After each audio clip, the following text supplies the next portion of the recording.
Shale Lakshmi Saraswati Parvati பிச்சை பூமி தர்மம் கொடுத்துருக்கார் கடவுள். பிச்சைன்னு எவ்வளோ ஒரு மானிட பிறவி. வாயில் அவன் நரகளை சாப்பிடுதான், நரகளை சாப்பிட்டபடி கரெக்டாக சொல்லுதான் பிச்சை எடுன்னு. அப்போ பிச்சை உனக்கு திருவோடு கடவுள் கொடுத்துட்டார். நிதியமைச்சர் பெண்ணு, அவளும் பிச்சை எடுப்பது பிச்சை கொடுப்பதுங்க. அப்போ அவளும் அந்த கணக்கை டெல்லி அமர்நாத் ஜோதிலிங்கத்தில் கணக்கை முடிச்சிட்டார். இங்கே ராமேஸ்வரம் கணக்கில் எம்பியாக போய் கொட்டு மேலே அடித்து இவன் எல்லாம் ஊதிட்டான்.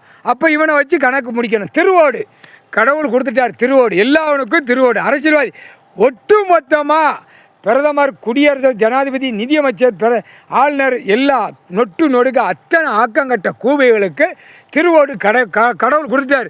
ஏன்னா கணக்கு முடிக்கணும். இப்போ நீ பிச்சை எடுங்க போட்டாச்சுன்னா கணக்கு நாங்கள் விட்டு முடிச்சிடணும். அப்போ அடிக்கிறது கடவுள் செகண்டில் முடித்து சாம்பலாக்கிடுவார். கடவுளோட கணக்கு. தமிழ்நாட்டில் இவனுக்கு திருவோடு கொடுத்தாச்சு. அமைச்சருக்கு, முதலமைச்சருக்கு திருவோடு. சரியா? லட்சுமி சரஸ்வதி பார்வதி சொன்ன வாக்கு தப்பாது, கொடுத்த வாக்கு நக்கால விட்ட வாக்கு தப்பாது. மந்திரிக்கு கொடுத்தாச்சு, விருதுநகர் மாட்டோம். அவனுக்கு திருவோடு கொடுத்தா உட்காந்துருக்கான். திருவோடு கொடுத்துட்டாரு. அவர் செகண்டில் பிச்சை எடுந்தோன்னா திருவோடு கொடுத்துருவார். கடவுள் அவர் பவரால் திருவோடு கொடுத்துருவார். இப்போ நீங்கள் சாமி எல்லோரும் பூரா ரத்தம் பூமியில் சிந்தனம்ல சப்தகனி 7 பேர் ஜோடியோடு போங்க. சூரியன் சூரியகாந்தி, 8 நாட்டு சனீஸ்வரி, ஆமாம் ஏமாங்காலம் தூவன், சட்டி வறுப்பு எல்லாம் போங்க, கிளியராக போங்க. திருவோட கொடுங்க. இப்போ திருவோடு கொடுக்குற கணக்கு நம்ம கைலாசத்தில் நீங்கள் தான் கொடுக்கணும். நீங்கள் கொடுத்துச்சுன்னா முடிஞ்சு வச்சு திருவோடு வச்சுக்கிட்டு இருப்பான். உங்கள் கண் பார்வைக்கு அரசியல்வாதி திருவோடு வச்சுருப்பான். 10,000 கோடி வச்சுருப்பான். முடிச்சிருங்க, கதையை முடிச்சிருங்க. கால் சத்தியம்.